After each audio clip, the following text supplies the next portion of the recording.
All right, Harry, what would you like to have in the perfect caravan in it?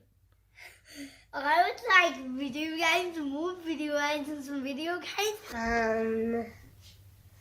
Well, first of all, I'd want my caravan to be as big as a mansion. A single bunk, so then we can only take me. My ideal caravan would have an awesome outdoor area. I'd like to have an entertainment system outside, maybe some speakers so I can hear music, watch TV. Want to be able to watch the footy, the NBA while I'm travelling around Australia, so I'd like to have maybe a satellite dish or something like that. We've got a new thing to add to our list. It's the outdoor kitchen. We're looking at the Vortex Bullet here by On The Move Caravans, and we've got an outdoor cooktop and sink. Unbelievable. Most of my features of an ideal caravan come down to the inside of the caravan, the interior, and probably based around the kitchen mostly. So we have 3 boys, so they eat a lot of food, so we need a double, fridge and freezer. Full size? Full size, the bigger the better. So having lots of storage for stacks of food. We like to cook most of our own food and hope that throughout the year as we're travelling, we're going to have more time than we even do now to be able to cook all of our own food. Steph is adamant on the full oven, so we're going to be looking for a full oven as part of the kitchen setup.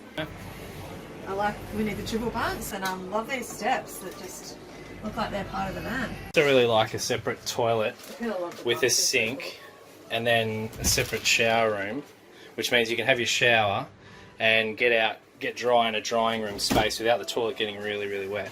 So this one's got the club lounge, which is heaps more space, I think, for a big family like ours, and the ability to move the table so that we can get in and out easily. Or Yeah, we looked at that one. Yeah, I did. Hi everyone. hi.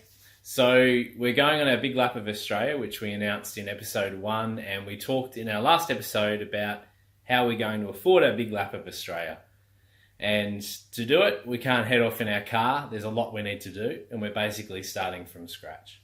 We haven't been caravanning at all before. This is totally new to us. We've been tent people for camping, which we started a few years ago.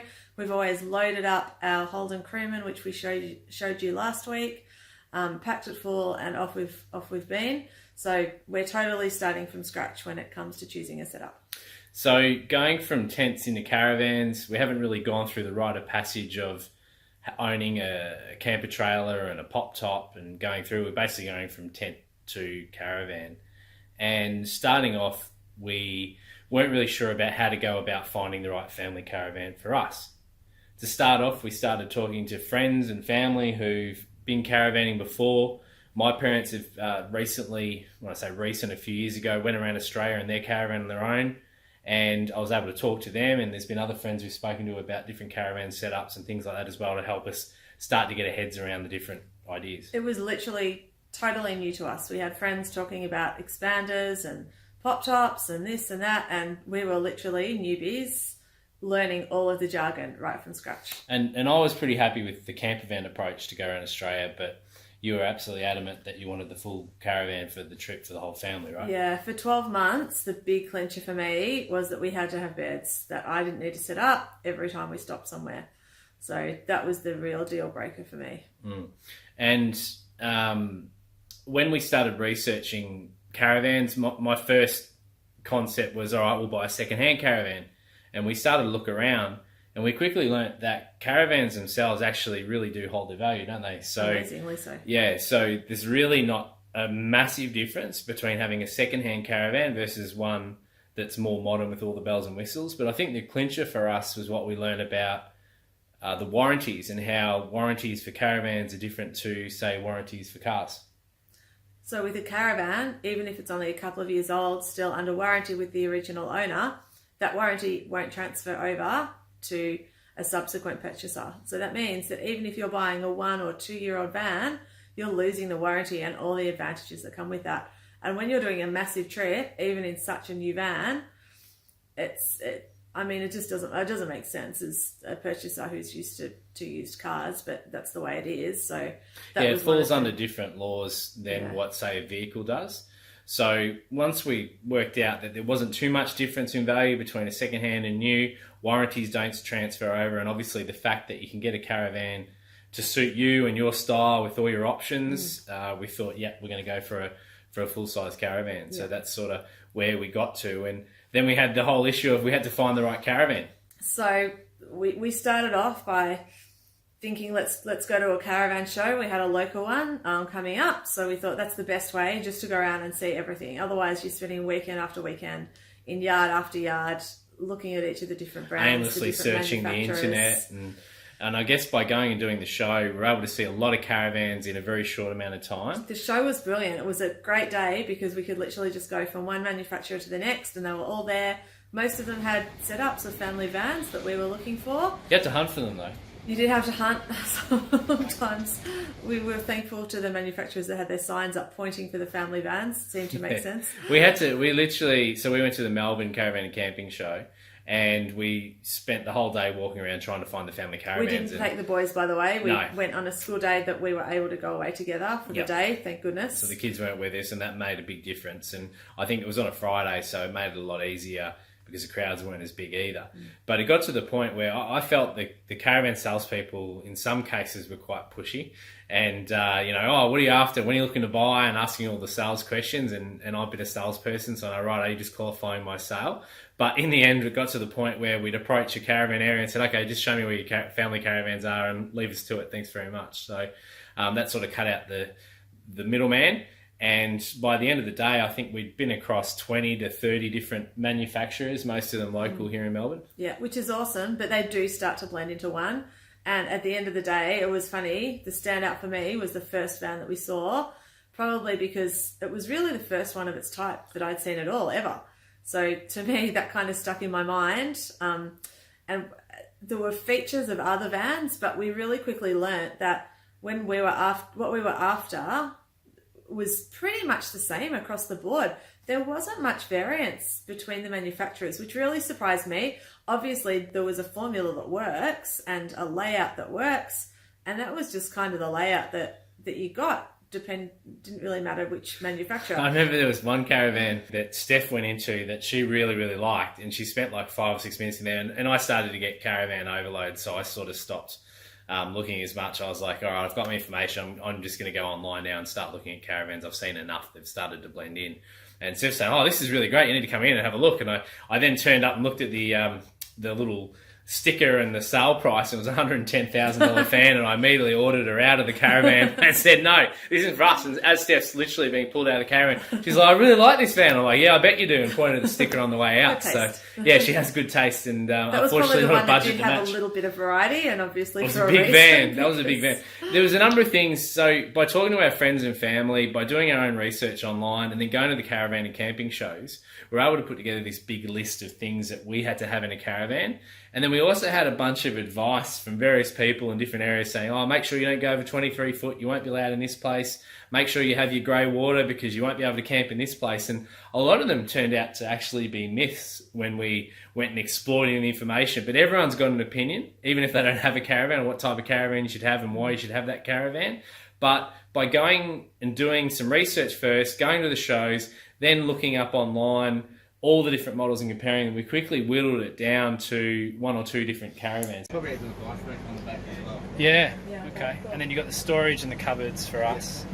I like the split lounge, this here. Is there an option of a U? He said that, he said L. We might buy the other one. And every family's needs are different because, I mean, you can go a 19 foot that has your combined bathroom space. So you've got your shower, your toilet. It's sort of like a wet room. Everything's in together. Or you sort of step up to your 22 foot that's got a separate bathroom, that's got a shower, your bathroom, your toilet. Some cases the shower is completely separate. In some cases it's within the same room, but it's a separate shower as you would have at home in an ensuite. Little differences like that. It was a big step up in the van, but you have to decide which one will work for us. Can we settle for the 19? Do we need to go the 22? Looking at the cupboard configurations amongst them. So we really loved some of the expander vans, and they have amazing, massive layouts, like so much room. Yeah, I was impressed with in terms of your bedding. In particular, Jayco expander. Yeah. Yeah, like an extra living room almost in some of them because they've got an Full extra size table. lounge suite that sort of comes out and gives you a lot more room, and slide plenty of out. beds too if you had a big family. Heaps but of I think beds. that one didn't have. That one had a pop up lid, and then the toilet was equally pop up. So me being 6 foot tall, although it's you can have some covers around them, I was thinking, oh right, I'm in the toilet. I'm just looking over and having a chat to everyone in my living room while I'm still there. This one's a bit different. So is in a pop top. We've got the toilet and the sink and the washing machine under here. But because it's a pop top, it's an open air. So we've got the shower in here with the curtain. A little bit of a shower room, so a little bit different. Didn't work for me. The funny thing for me with that one was that there wasn't much cupboard space. Like you could fit more people almost, and there was more living space, but you really sacrificed your cupboard and your storage space, which would be fine for a short holiday, and for for a couple of weeks at a time here and there. But for a full year, we really needed to go the one that had extra storage. So ultimately, we worked out that we needed a 23 foot or similar size van that has a full ensuite. Steph really wanted a washing machine to be able to wash our clothes on the road, but ideally wanted something that wouldn't take cupboard and storage space out of the caravan layout if it was possible, because some of them took up an entire cupboard with no real room for the kids' storage. And once we picked out a list of what we liked, what was in our budget, and we sort of had a mid-sized budget. I think I said in our last video, somewhere in the vicinity of 50 to 70 grand for our caravan. So it's sort of a mid-tier caravan, but a full-size one. We worked it out to be one or two different caravan providers, manufacturers. And then we hit the yards, went and saw the yards and actually got to see them in person. And that was an interesting journey. We went to a couple of different yards to look at the caravans in person. Not every caravan has every caravan yard has every caravan, so that was hard sort of trying to hunt them out. That was frustrating at times too, because you go there and we really had particular needs. It wasn't like we were just looking for two of us. We could have had so much variety. And you get there and they didn't have the van that day. Yeah. Or you Sorry, see we one just sold weekend. it. Yeah. Or you go back 3 weeks later just to take a second look and it wouldn't be there. Oh, it was here. I swear it was here and sold. And I guess because they have to manage their business, it's hard. Moves quickly. Stock moves really quickly. It really made it hard to find the right van that we're looking at. And all things being equal, we ended up with requirements of, we wanted a caravan that was in our budget, that had a full ensuite, that had an L-shaped lounge is what you wanted. Mm-hmm. Want to have a decent-sized bed. Needed to have a triple bunk for our family to be able to accommodate everyone. We couldn't really talk any of them into staying at home. And by the time we did that, Jayco just sort of made sense to us. And I think the tipping point was the washing machine. So the tipping point, it might sound really silly. The clincher came with the washing machine, which seems like a really silly thing to be a clincher. But it was refreshing that we walked into the Jayco and the washing machine was in a different place to everyone else. Everyone else had it wall mounted. It was around the bunk area somewhere. Jayco had it within the vanity in the bathroom. So it's sort of a lift up top on the vanity, close it down. You can still use your bench space, but you've got your full cupboard still in between your bunks. It's the only one that did it different than everyone else. Seriously, everyone the else only was one the that same. did it. Some had it just slightly different. One was high and one was low. Sometimes it would be inside that middle cupboard in between your vanity and your Seems ridiculous, ensuite. Fincher. But it was ridiculous, but it gave us a full another cupboard. It was an extra cupboard. It just made sense. Yeah, we did some research on Jayco. There's a lot of, even friends and family, oh, you don't want a Jayco. And when you start to investigate it, no one's ever owned a Jayco. They say, oh, no, it's got these problems, those problems, and you can't actually track it back to anyone. And when we went and had a look at it, we thought the fixtures and fittings were similar to everyone else's. And being handy, if there was anything I had to upgrade or change, I was willing to do it. At the end of the day, it's a good product. It came with a good warranty. It made sense as well because as we're going around with the new van, there'll be service centres everywhere. That was the other thing. So being such a big organisation, big company, there's service centres all over the place. So it's not like you're having to go looking for someone who can service your van. And some of our family had issues with their caravan. I was like, okay, bring it back to the manufacturer, and it was always the one place that they could take it. But with Jayco, we can take it to any of the service centres all around Australia. So you're right, that was absolutely one of the other benefits of going with Jayco. So yes, something might go wrong, but there's going to be plenty of places to go and fix it. But you know what? I can't actually find anyone that's had any major issues with the Jayco brand. And a number of people I know have actually had multiple Jaycos and been very, very happy with it. So we're really excited to say that we've ordered our caravan.